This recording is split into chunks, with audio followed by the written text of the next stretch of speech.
Tem coisa que a gente vê na vida que não deveria ver, sabe? Coisa que marca a alma da gente para sempre. Eu sou João Santos, tenho 42 anos, trabalho numa fazenda lá na Chapada dos Veadeiros, em Goiás. O que eu vou contar para vocês aconteceu comigo há 5 anos, mas parece que foi ontem.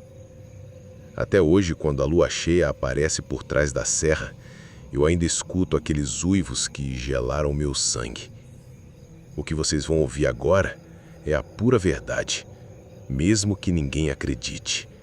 Mas eu preciso desabafar, preciso tirar isso do peito, porque o que eu vi naquela noite, meu Deus do céu, aquilo não era deste mundo.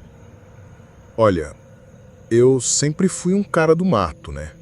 Nasci e me criei aqui na roça, conheço cada trilha, cada árvore, cada som que a mata faz. Trabalho na Fazenda Santa Rita há mais de 20 anos, cuidando do gado, fazendo cerca, essas coisas. Nunca tive medo do mato. Pelo contrário, sempre me senti em casa ali no meio do cerrado. Mas em março de 2020, as coisas começaram a ficar estranhas. Primeiro foram os cachorros da fazenda.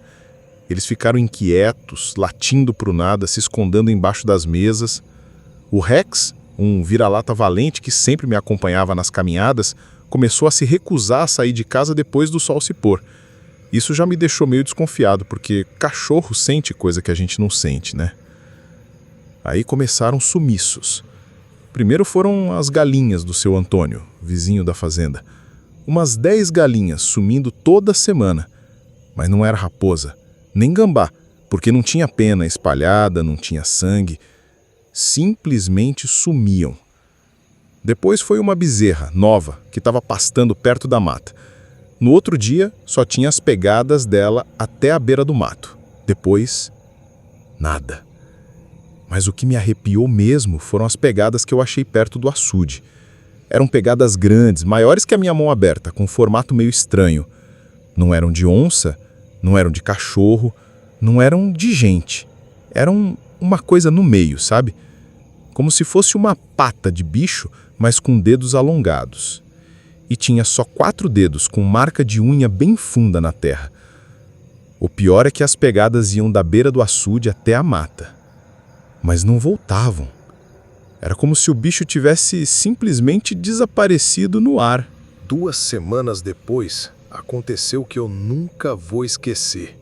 Era uma terça-feira, lua cheia de novo. Eu estava no curral, fazendo a última ronda do dia, quando escutei um barulho estranho vindo da mata. Não era barulho de bicho comum, era como se alguém tivesse quebrado um galho grosso. Peguei a lanterna e fui investigar. Eu sei que foi burrice, mas a curiosidade foi mais forte.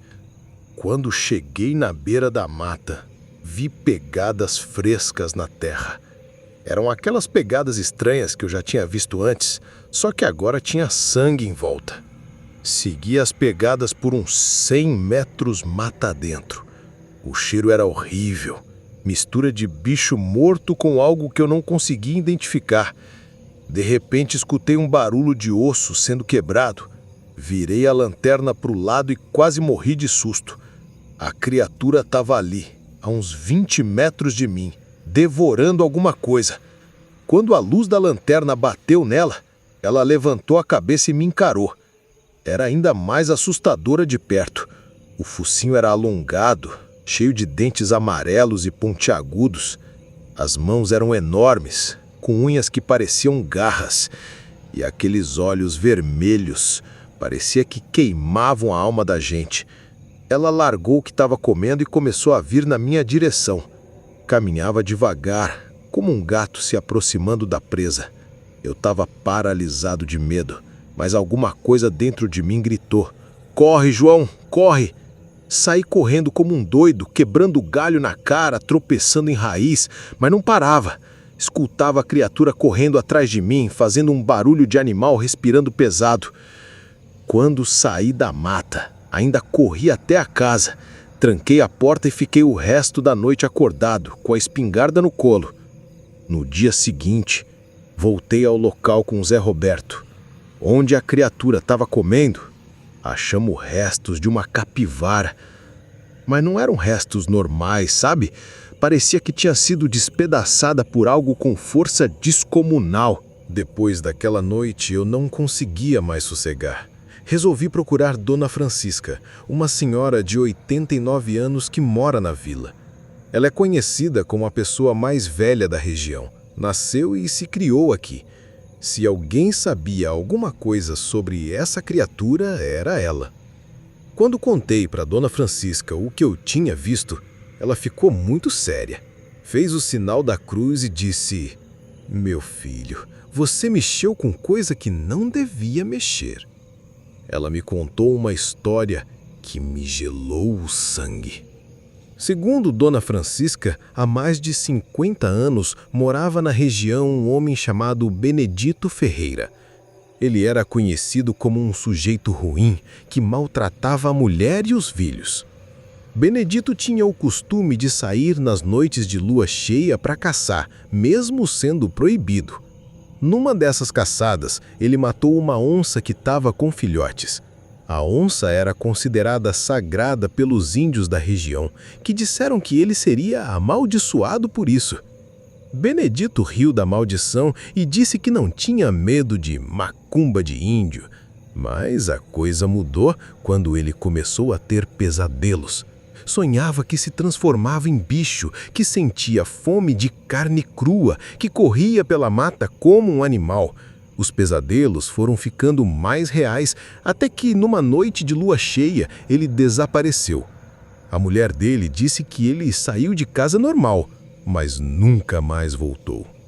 Acharam as roupas dele rasgadas na mata, com sangue e pegadas estranhas ao redor.